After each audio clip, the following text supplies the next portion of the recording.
Rama i friksohet çdo zëri të lirë i cili nuk i përkulet atij, i cili nuk pranon marrëveshje me të, i cili nuk shet kauzat për të bashkuar me të. Edi Rama i friksohet çdo individi i cili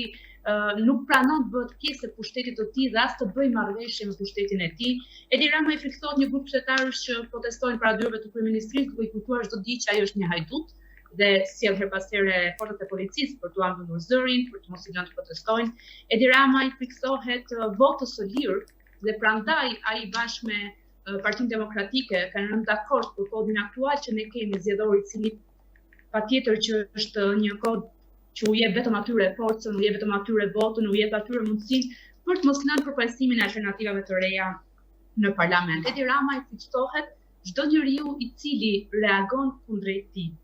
Çdo njeriu i cili është i vendosur për të qenë përballë tij dhe ja thot në sy ato çfarë sot ndodh në Shqipëri, ato çfarë ai me bandën e tij, ai me qeverinë e tij, ai me ministrët dhe deputetët e tij kanë bërë deri më sot Shqipërisë. Kështu që nëse çdo qytetar do vendoste të ngrihej, të dilte përballë Edi Ramës, kryeministrit të vendit, apo Edi Ramës, kreut të bandës që punon qeverisë, patjetër që